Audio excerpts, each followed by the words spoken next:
लगा हुआ था और मतलब जो काफी सारी पिटिशन इसमें फाइल हुई हैं, लगभग 72 पिटिशन लास्ट टाइम थी और कुछ पिटिशन और ऐड हुई हैं, एप्लीकेशंस भी आई हैं, लगभग 100 की लगभग की गिनती है जो सारे आज पिटिशन लगे हुए थे। क्योंकि chief justice of India Khanna साहब रिटायर हो रहा है 13 तारीख को, तो उन्होंने कहा कि मैं इस मैटर को जो नेक्स्ट चीफ जस्टिस हैं गवाई साहब उनकी बेंच को रिफर कर रहा हूँ। So it will be better if he here the matter. तो अगला थर्सडे में के लिए मैटर लगा हुआ है और गवाई साहब इसकी मैटर की सुनवाई करेंगे।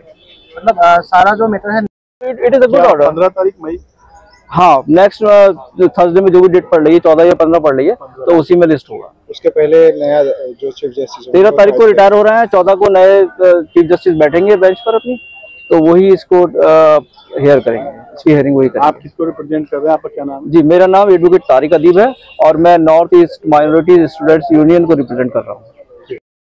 বৰ্তমানৰ যিগৰাকী মুখ্য ন্যায়াধীশ ডাঙৰীয়া আছে তেওঁ অৱসৰ গ্ৰহণৰ পিছত 15 তাৰিখে এই গোচৰটোৰ পুনৰ শুনানি হ'ব। নতুন ন্যায়াধীশ যিগৰাকী হ'ব তেওঁ এই গোচৰটোৰ শুনানি শুনিব আৰু আমি নেমছুৱে লেখ আবেদন দাখিল কৰিছোঁ আৰু আমি আশা কৰিছোঁ যে ইয়াতে গণতন্ত্ৰৰ জয় হ'ব।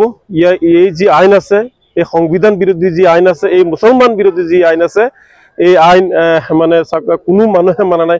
ভাৰতবৰ্ষৰ মুছলমান মানুহে না 20 কোটি মুছলমান মানুহে এই আইনখন বিৰোধ কৰি আহিছে, কিন্তু বিজেপি চৰকাৰে একমাত্ৰ যিকোনো ক্ষেত্ৰতে মুছলমানসকলক টাৰ্গেট কৰি আহিছে।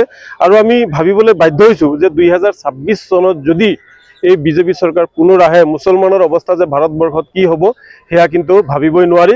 কিন্তু আমি আশাবাদী, ন্যায়ৰ প্ৰতি আমাৰ আস্থা আৰু বিশ্বাস আছে যে এই আইন অহা মাহৰ 15 তাৰিখে যি শুনানি হ'ব এই আইন বাতিল হ'ব।